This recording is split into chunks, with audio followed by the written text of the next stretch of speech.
Shalom y bienvenidos a Vía Hafta Yisrael, una frase hebrea que significa amarás a Israel. Esperamos que se queden con nosotros, ya que nuestro maestro, el Dr. Baruch, nos compartirá una enseñanza expositiva de la Biblia. El Dr. Baruch es profesor titular del Instituto Sera Abraham, con sede en Israel. Aunque todos los cursos en el instituto se imparten en hebreo, el Dr. Baruch se complace en compartir esta enseñanza en inglés con doblaje al español. Para más información, visítenos en amarasaisrael.org o descargue nuestra aplicación móvil Mi Estudio Bíblico. Aquí está Baruch y la lección de hoy. En el estudio de esta semana, vamos a ver el juicio de Yeshua ante el Sanedrín. Y esa palabra, Sanedrín, significa sencillamente consejo. Ellos eran los dirigentes judíos, tanto espirituales como también gubernamentalmente. Y ellos funcionaban bajo la autoridad de Roma, es decir, que era el Imperio Romano el que les daba su poder. Y vemos algo problemático, y es que ellos ejercían sus funciones bajo el mando de ese imperio malvado. Un imperio de idolatría, de injusticia. Ellos gobernaban muy de la mano. ¿Por qué? Porque a los que formaban parte del Sanedrín les encantaba el poder, les encantaba controlar a otros y usaban la autoridad romana para su propio beneficio. Hoy aprendemos que ese Sanedrín, con respecto a Yeshua y al juicio que hicieron contra él, estaba absoluta y completamente corrupto. Bueno, dicho esto, toma tu Biblia y ábrela conmigo en el libro de Mateo, capítulo 26. Libro de Mateo, capítulo 26. La semana pasada quedamos en el momento en el que arrestaron a Yeshua. Ahora vamos al versículo 57, donde leemos: Pero ellos, tras haber arrestado a Yeshua, lo llevaron a Caifás, el sumo sacerdote, es decir, a su casa. En la actualidad, si vas a Jerusalén, puedes visitar este mismísimo lugar. Lo llaman Bet Caifás, la casa del sumo sacerdote durante el tiempo del ministerio de Yeshua. Esos tres años y medio de su servicio. Y al final de su ministerio, Caifás era quien presidía el juicio. Hablamos de un lugar histórico, de un personaje histórico, lo que simplemente confirma la veracidad de la palabra de Dios.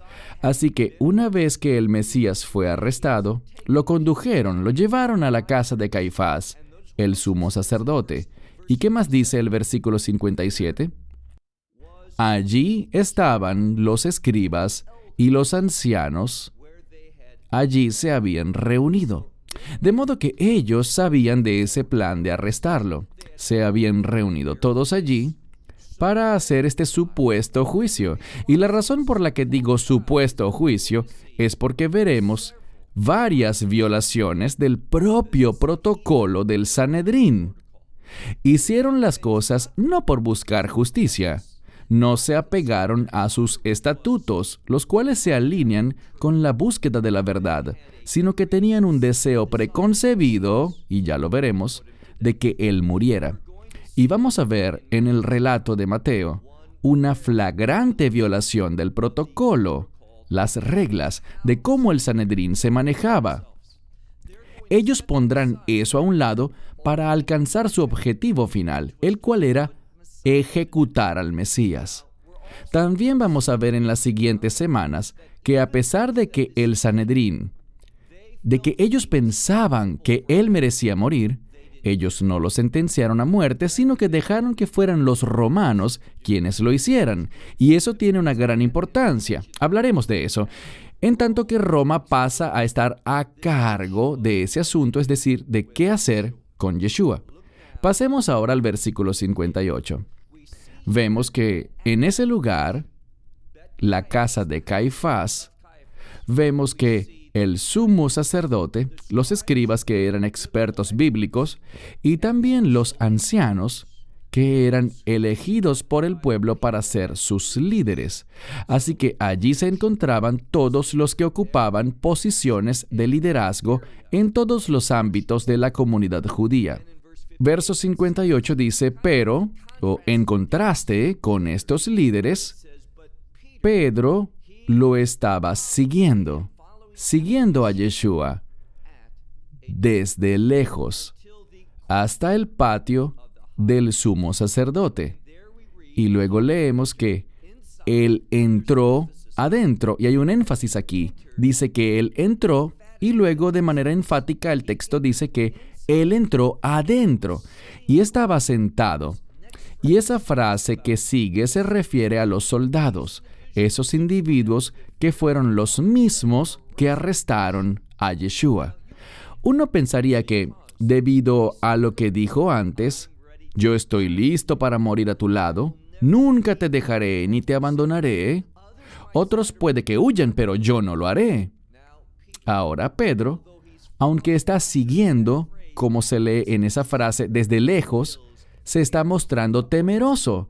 Y luego, cuando él llega a la reunión, y veremos pronto por qué está allí, no se sienta con Yeshua, no declara su lealtad ni su fe, su compromiso para con su rabino, su maestro.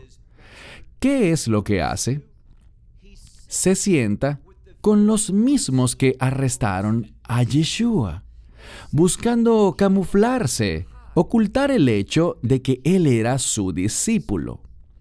Vean lo que dice después. Veamos al final del verso 58. Para ver el fin. Y la implicación es, ¿qué pasará? ¿Cómo va a terminar todo esto? Pero nosotros ya lo sabemos. Yeshua se los dijo una y otra vez, no solo a Pedro, sino a todos los discípulos, que él iría a Jerusalén para la Pascua, y ya están en la Pascua. Están en la víspera de la Pascua. Él está en Jerusalén.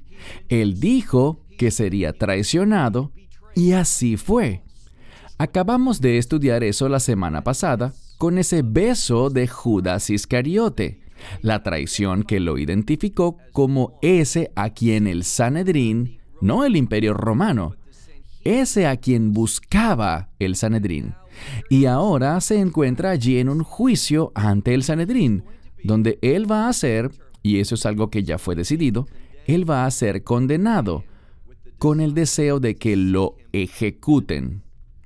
Pero es muy significativo que el Sanedrín no lo sentenció a muerte, sino que eso lo llevó a cabo el Imperio Romano. Hablaremos de la importancia de eso más tarde.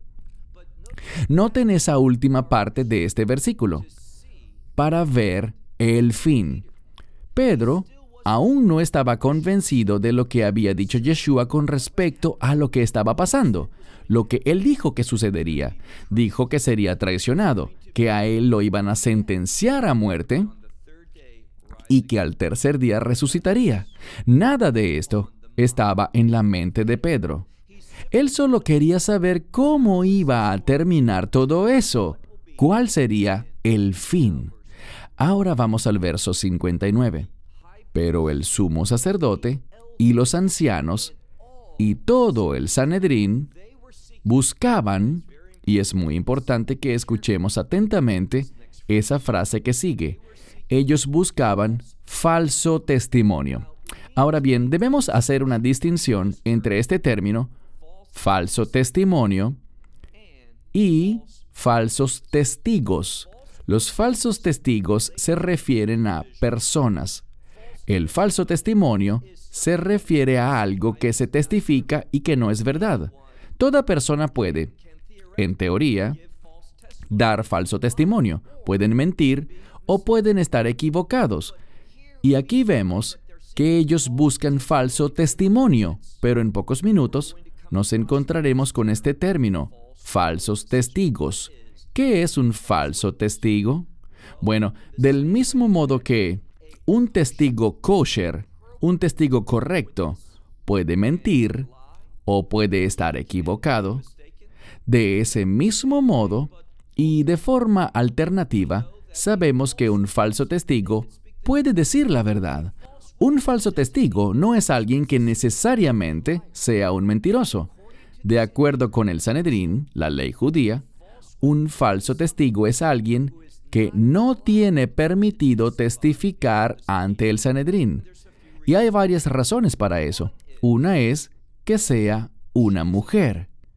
De acuerdo con el Sanedrín, las mujeres no podían testificar ante el Sanedrín. ¿Por qué razón? Ellos creían que una mujer podía ser presionada para que dijera algo que no era correcto. En segundo lugar, los gentiles no tenían permitido dar testimonio ante el Sanedrín. Y tercero, tampoco podían testificar hombres judíos que no guardaran la Torá. Todos estos tres grupos, mujeres, gentiles y hombres judíos que no guardaran la Torá, que no hubieran recibido la autoridad de la Torá en sus vidas, todas esas personas eran etiquetadas como falsos testigos. En este momento, no estamos hablando de eso. Lo que se nos dice ahora, y leámoslo con cuidado, veamos el verso 59. Dice: el sumo sacerdote y los ancianos, y todo el Sanedrín, buscaban falso testimonio, kata, es decir, en contra de Yeshua, en contra de Jesús, de manera que Él, y aquí hacen un énfasis, para que Él fuera sentenciado a muerte. Y resaltaré eso porque aquí vemos cuál era el objetivo de ellos. No están interesados en la verdad, no quieren justicia, no quieren saber si era real. Todo lo que él había dicho, por qué estaba allí y todo lo demás. Ellos tenían un solo objetivo. Es importante que lo veamos. El objetivo del Sanedrín era que Yeshua fuera sentenciado a la muerte. No cometan el grave error de algunos que quieren abarcar dentro de esa acusación a todo el pueblo judío. Nada se aleja más de la verdad. Era solo un grupo relativamente pequeño, aunque poderoso, pero era un grupo pequeño de judíos que eran líderes. Un grupo que tenía una relación con ese malvado e idólatra imperio de los romanos, que estaban allí y eran parte del Sanedrín. Entonces, leemos de nuevo. Ellos buscaban falso testimonio. Ellos buscaban personas. Inicialmente quiere decir testigos kosher. Querían individuos, hombres judíos, que guardaran la Torá para que fueran y hablaran en contra de Yeshua. Ese era su objetivo. Pero vean lo que dice en el versículo 60, algo muy significativo. Y no lo hallaron. Y esto quiere decir, recuerden en qué momento estaban. Estaban en tiempo de Pascua, una de las 3 fiestas que todo hombre judío mayor de 20 años o mayor, debía ir a Jerusalén. Así que desde el punto de vista de buscar testigos kosher, esos que podían ser aceptables, adecuados para testificar, ese sería el mejor momento de encontrar testigos así. Pero he aquí el problema, lo que nos dice el texto, y esto es muy significativo. De todos esos miles, cientos de miles de hombres judíos que guardaran la Torá, ni siquiera uno aceptó testificar en contra de Yeshua. ¿Qué nos dice eso? Los que verdaderamente se sujetaban a la palabra de Dios, las instrucciones, las leyes de Dios, no estaban en contra de Yeshua. Ninguno de ellos quiso testificar. Ese hecho debería destacarse enormemente en el texto. No pudieron encontrar ningún hombre judío que guardara la Torá para que dijera algo en contra de Yeshua. Eso es lo que dice. Ninguno de ellos quiso participar en el plan de ellos de sentenciarlo a la muerte. Dice, y no lo hallaron. Ahora sigamos leyendo en el verso 60. Y muchos testigos falsos, ahora se refiere a individuos que no tenían permitido testificar. Ellos habían acudido, estaban allí, pero nuevamente, no hallaron ni siquiera entre ellos. Luego dice, pero finalmente, al final, encontraron, ¿cuántos? Vean que dice, pero al final, 2 testigos falsos se presentaron. Y ellos dijeron, esto dijo él. Aquí ellos se refieren a Yeshua, y estos son individuos que no tenían permitido testificar. Son falsos testigos. ¿Y qué pasa? Eso que dice aquí. Ellos no entienden la importancia, la verdad espiritual de lo que él hablaba, en referencia a su resurrección. Él habló de eso en referencia al templo de su cuerpo. Pero ellos no entendían eso. Él dijo, puedo derribar el santuario de Dios. No usó la palabra templo, que sería Girón. Aquí vemos la palabra neón, en este caso, está en caso acusativo. Así que es neón, normalmente es neos. Así que ellos citaban a Yeshua y dijeron, él dijo, o este dijo, puedo derribar el santuario de Dios y, literalmente, dice, en 3 días lo edificaré. Algunos dirán que es reedificar, pero no es esa palabra, es lo edificaré. Aquí él está hablando de algo significativo, algo nuevo. No es una reconstrucción, sino que se trata de establecer de una manera nueva, de una manera diferente, el santuario. Cómo uno adora a Dios. Es por eso que es tan significativo. Es una gran afirmación espiritual que estos individuos no habían entendido. Bien, esa afirmación por sí sola no iba a satisfacer los deseos del Sanedrín. Solo por decir, y en la forma en que lo dieron a entender, que él podía destruir aquella edificación, cuya construcción demoró 46 años, que él podría destruirla y en 3 días construirla. Eso podría hacerlo ver, si se toma en forma literal, respecto a la edificación como tal. Eso haría ver a Yeshua como un loco en la mente de ciertas personas.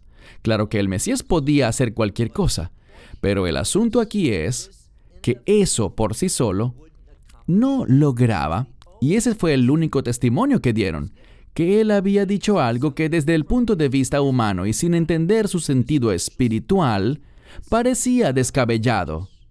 Pero les haré una pregunta. ¿Eso podría satisfacer el deseo de ellos de sentenciarlo a la muerte? ¿Tenían ellos algún testigo o testimonio que dijera algo que realmente lo incriminara? La respuesta es, no lo tenían. Por tanto, no estaban logrando su objetivo. Ya nos dimos cuenta de cuál era, que lo sentenciaran a muerte. Violaron la ley al permitir 2 testigos falsos que no debían poder hablar. Tienen prohibido dar testimonio, y lo permitieron con el fin de alcanzar su objetivo, pero, nuevamente, fracasaron. Por eso veremos lo que dice el verso 62. Es por esto que, movido por la desesperación, ese es el contexto, leemos en el verso 62, y el sumo sacerdote, que es por supuesto Caifás, se levantó y le dijo a él, ¿tú nada respondes? ¿No vas a responder nada? Bien, el que está siendo enjuiciado no tenía que hablar.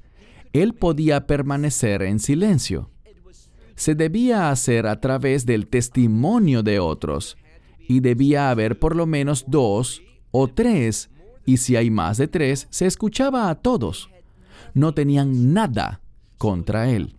Y el sumo sacerdote, para buscar cómo manipular la situación, se levantó y empezó a hablar. Y quiere hacerle decir algo a Yeshua, que él pudiera tergiversar, que pudiera usar en su contra. Y le dijo, ¿tú te quedas callado? ¿No respondes nada? Sobre lo que, vean lo que dice luego en el verso 62, lo que estos testificaron contra ti. Y luego en el verso 63, pero Yeshua guardaba silencio. Ahora, la palabra para guardar silencio está en tiempo imperfecto. ¿Qué nos dice eso? Bueno, a menudo se usa el tiempo imperfecto para hablar de una situación que empezó en el pasado. Él había estado en silencio desde hacía rato y seguía en silencio, pero el tiempo imperfecto indica que viene un cambio. Es decir, que él había estado en silencio hasta ese momento, pero podemos anticipar que en pocos momentos él hablará. Eso es lo que nos dice el tiempo imperfecto. Y ahora veamos la segunda parte del verso 63. Y el sumo sacerdote respondió y le dijo, y esta palabra significa, te lo imploro, literalmente, te exijo que tomes juramento. Yeshua pudo haber permanecido callado, pero esta es una frase de desesperación. Él quiere una respuesta de Yeshua. Vean lo que le pide. Te suplico, te imploro, toma juramento por el Dios viviente. Y luego dice, para que nosotros a ti te oigamos decir si tú eres el Mesías. Y aquí vemos otra afirmación de gran importancia en el nuevo pacto. Allí está él, el sumo sacerdote, el líder principal. Y sabemos algo, los sacerdotes tenían muchas responsabilidades, entre las cuales estaba, y a veces lo olvidamos, una de las responsabilidades de los sacerdotes era ser maestros, instruir a los hijos de Israel en la verdad de Dios. Y por lo tanto, este dice, te lo imploro, no te quedes callado y dime, ¿eres el Mesías? Y noten lo que dice, no solo el Mesías, sino que después agregó, el Mesías, el Hijo del Dios viviente.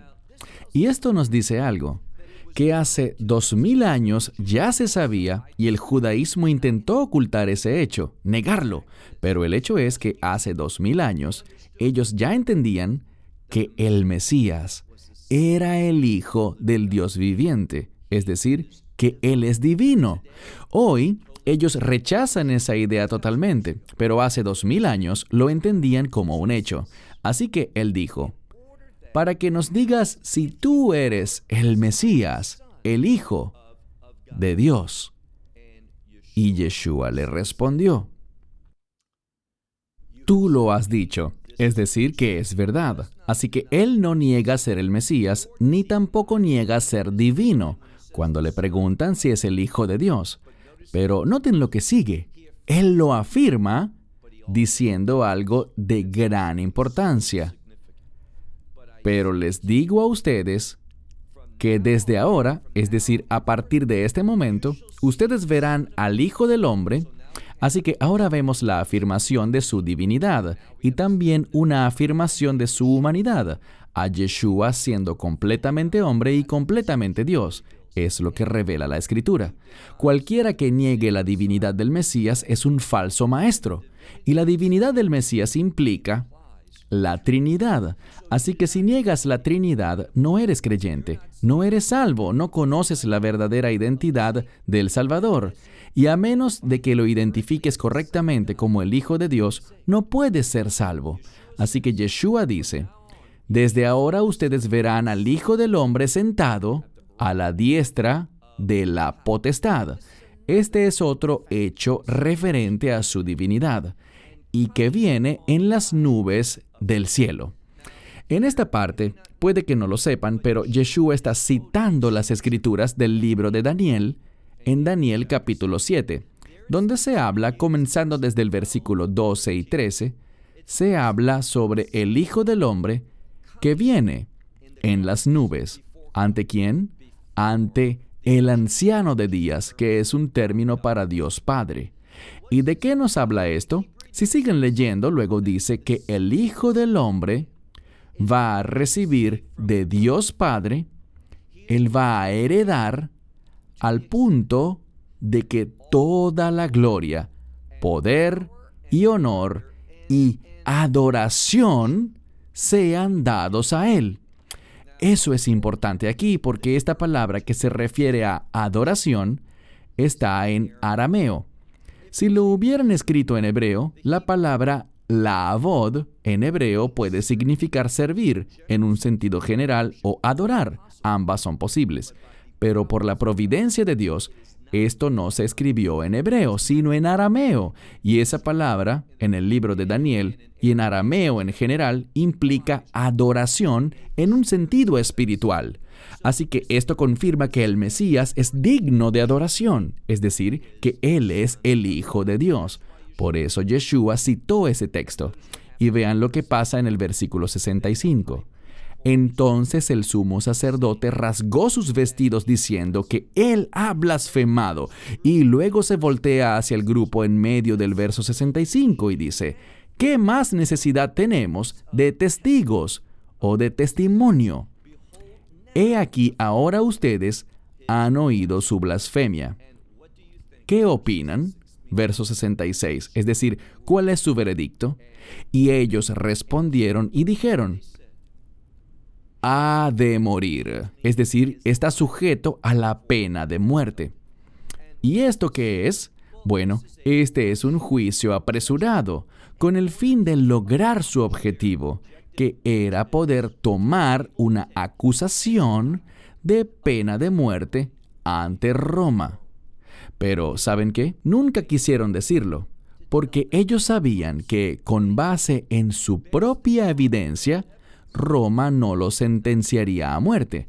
Él no había hecho nada malo. De hecho, Roma les dice, y luego lo veremos, ustedes senténcienlo a muerte. Eso es lo que Poncio Pilato les va a decir. Pero ellos no querían hacerlo. ¿Por qué? Ellos querían que su muerte desmotivara a toda la gente, a todos sus seguidores, para que todos ellos supieran que si hacían eso, si lo seguían, si creían en sus enseñanzas, también serían crucificados. Y hay otra razón, y es que solo eran los romanos los que podían crucificar, debido a que la Torá, recuerden que a menudo se habla de que las escrituras debían cumplirse, y en el libro de Deuteronomio dice, maldito el que es colgado de un madero. Y eso que está en la Torá, maldito el que es colgado en un madero, habla del hecho de que él murió y recibió la maldición. ¿De qué? De la violación de la ley debido al pecado, nuestro pecado. Él pagó la pena. Así que ellos dijeron que debía morir. ¿Y luego qué pasa? Vean lo que sigue. Ellos escupieron en su rostro, lo golpearon, lo abofetearon, diciendo, profetízanos, Mesías, ¿quién es el que te ha golpeado? Todo esto nos dice cómo se burlaron de él. ¿Y quién es él? El Hijo de Dios, el que vino a manifestar el amor de Dios, el perdón de Dios, la gracia de Dios. ¿Y qué hicieron? Se burlaron de él, lo escupieron, lo abofetearon y golpearon. ¿Por qué? Es una acusación en contra de su conocimiento de la verdad profética. La profecía nos permite entender la obra de Dios. Esperamos que te hayas edificado con el mensaje de hoy y lo compartas con otros. Te invitamos a seguir nuestros estudios cada semana por este canal y por el portal de YouTube de Amarás a Israel.